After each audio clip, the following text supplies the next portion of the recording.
The thing that I love so much about what you're doing in terms of the vessel stuff specifically, and the way you're writing, and sharing your thoughts and your philosophy and your principles for dealing with change, right? I mean, it's structured around change, but you've got such a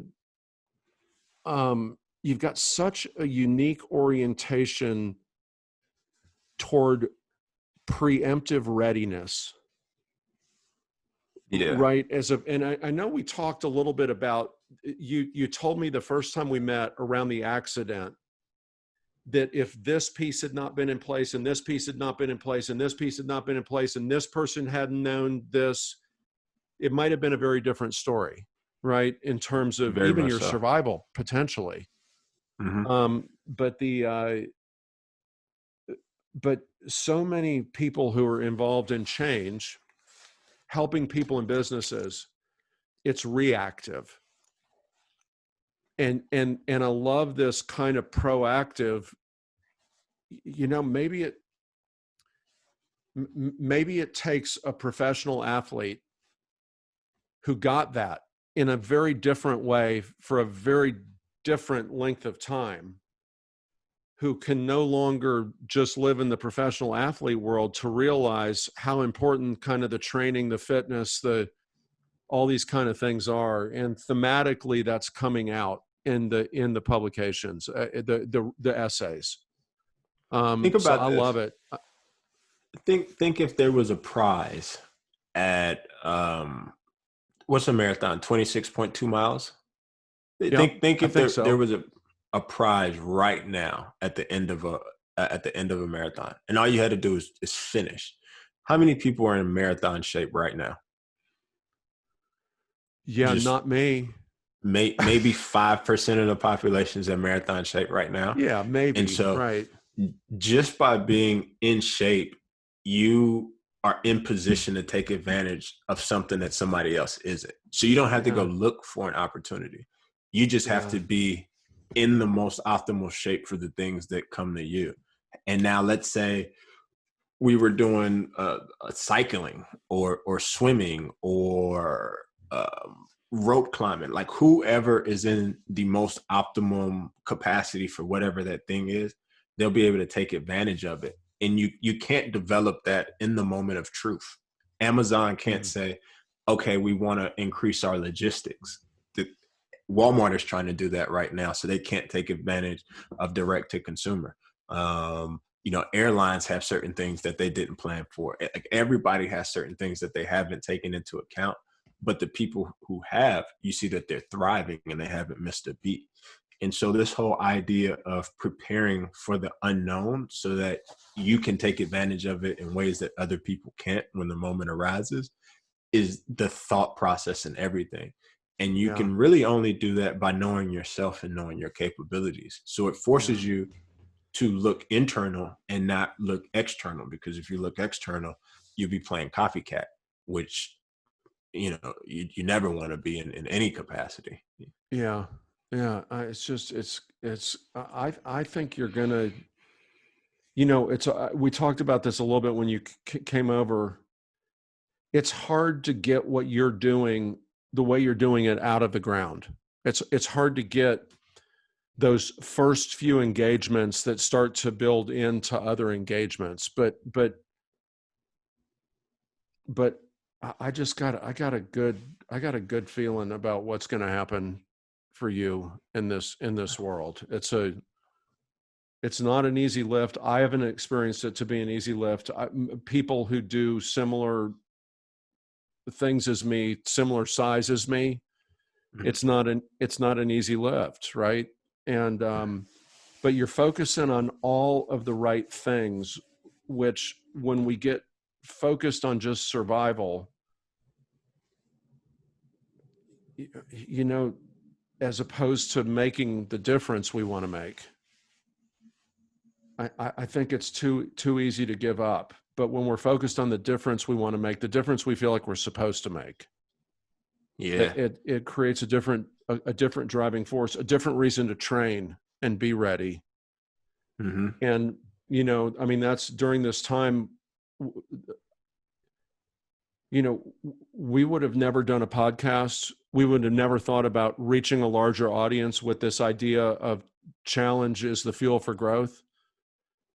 Um, uh, but we can right now, Yeah. right? Because of COVID, because we're not doing what we normally do. And it's like, no, we need to keep making a difference. How are we going to keep making a difference in the world where we've got something to offer? Yeah. And so again, you know, all of this is just a different way of saying thank you for jumping in early with us on this. I think we've got some really cool people lining up on this thing, and I don't know if it'll catch on. I don't know who'll hear it, you know, Mm-hmm. all that kind of stuff. But thank you for being a part of it. For sure. But these things, ironically, they live forever. I'll tell you a crazy situation. I had a guy from mattress firm reach out to me, one of their executive vice presidents, and he wanted me to present to one of his groups. And I never met him. I met his wife and his mother-in-law 10 years ago in college. And the Okay. fact that we had a positive exchange, really over 10 years ago now in college, we had a positive exchange and she spoke highly of me. And so he felt confident to like that I'd be a good person for that role. And so you just never know. You're constantly just planting seeds. And so if you rush something or you do something wrong along the way, you fracture an opportunity down the line. And so I look at this whole process of planting seeds and you start to see them come full circle in ways that you don't even anticipate, where I'll get a call out the blue and say, hey, you want to partner on this? And I'm like, yeah, cool. And it was never an opportunity that would have come about. Or, hey, there's a pharmaceutical company right now. They're trying to deal with resilience. I would have never even known about them. And it's like, yeah, cool. But it's from seeds that were planted all over the place. And so you said it like this, I forget the term that you used, preemptive readiness. Like preemptive readiness is you have opportunities for it all over the place. You just can't bypass it right now because you're trying to do something else that probably won't equate to the thing you wanted to anyway. Yeah. Yeah. So I don't You feel know, rushed. I say all that to say I don't feel rushed in my process because you just know I it's all know, I coming. can tell, but you're not rushed, but you know, I can just tell you this because of what my specialty is, what I do for a living. Your ability to keep taking steps, Mm-hmm. regardless of the circumstances, is not normal. That's not where most of the people you're trying to get ready in organizations, most of the people that we're trying to grow up in a way that they can make the difference that they want to make, realize their potential that they want to realize. Most people feel stuck. They feel caught. And a lot of times they're the main factor. Usually they're the main factor, but they as a factor are the only factor they have control over. Right? Yeah. So they don't have control over COVID, but they Mm-hmm. have control over them. And I think, you know, Sarah and I will have a reflection on this, and I got a feeling that that will be part of the reflection. It will be the way that the podcast gets closed out. Mm-hmm. That for so many people, it doesn't come as naturally to them as it does to you to just keep, I'm going to take another step. I'm going to take another step. I'm going to do this workout. I'm going to do this next thing. I'm going to plant this seed. I'm going to have the patience that planted seeds. Some of them are going to take root, you know. It's all of that kind of stuff that what we're trying to do is with this podcast idea is to encourage people to actually look at this, look at what's holding them in place, look at why they're scared to take a step, confront that fear, and to do a small, safe version of it. You know, how do you just take your next step? How do you move in the direction of this bigger you that you want to be? Mm-hmm. And I think what is remarkable about this interview, I didn't know what to expect, by the way, because we didn't talk about any of this stuff as much when we were together. but what the gift that you've given the audience here, and we're going to help draw attention to this, is that the bigger you, the more self-authored you, the more grounded you, is actually shaped by taking steps through challenging circumstances. 100%. I don't, only my close circle know this circle and know this story. But I didn't even know what the accident was. This isn't even like 5 minutes after the accident. And my friend, the first guy that put the shirt to stop the bleeding, he was like, "Bro, how you doing?"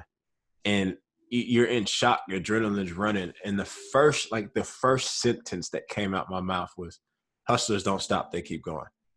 And we like laugh about that to this day, because I had no idea that I was going to become an amputee at that moment in time. I thought it was a bad break. I thought it was a big inconvenience. But just intuitively, something was saying, like, we're going to keep going regardless. And you figure stuff out along the journey. I've had situations where I've put all these strategy notes together and done this stuff, big, beautiful. And then you get out into the field and you realize that things are just different. And what the world is presenting to you, you have to respond to it in real time. But that's the beauty of it, because you're constantly learning, you're constantly getting new information. And with new information, you can react different, you can position yourself different, you see patterns differently.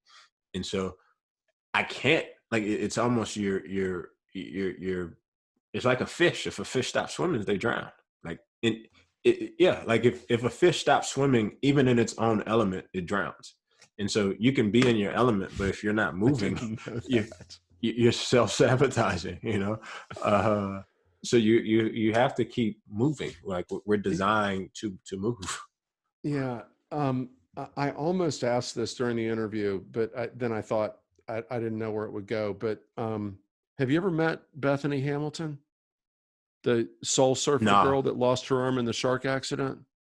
nah, but I think I know who she is. I think she's a rock star. She lost her whole Yeah, arm. I just lost my she hand. Like, lost her whole arm. And, you know, again, when you've got to face at some level, not just a tragedy, but you have to contemplate life, right? And maybe not having life. And I don't know if that ever went through your head once you started to understand the severity of it, or if it was just, my life is going to change. People who grow through that come out with a wisdom beyond their years. I mean, they've got a perspective that is just, and you've got that level of maturity, Mohamed. It's just, I mean, like, measurable in the way that we talk about it, the way I talked about it in the map in the book. And it's yeah, it's remarkable. It's just oh, thank you, remarkable. thank you. Yeah, it's Yeah. I mean, we keep going. Yeah, I don't even know how to. It's you just go. You just go and you figure it You out, and you just go. realize that the alternative is death, and you can't control that anyway. And so, had I died, then it'd be over. And so, what do I do before I actually do die? It becomes the question. And so I could sit here and contemplate the idea of death, or saying, I don't know when that's going to happen. Hopefully it's another, 100 years from now. Yeah. But before that time comes, it's like the samurai way. Like, samurais, they live every day as if it's their last. And so they're intentional about everything that they do, so that if Yeah. that day does come, there was no stone unturned. Yeah. Yeah. I had a near death experience. I Mm. was 30. Uh, I was either 29 or 30 years old. I was working with my little brother when I was in graduate school doing some remodeling at my dad's office. And I got locked on with both hands. There's still the blisters. There's still the callus that has to be cut out every month. I got locked on to a 30 amp circuit, 270 volts of fluorescent lighting. And my little brother saved my life. I had no way, because it was on the inside of my hands, everything locked down. Like, I gripped it all tighter.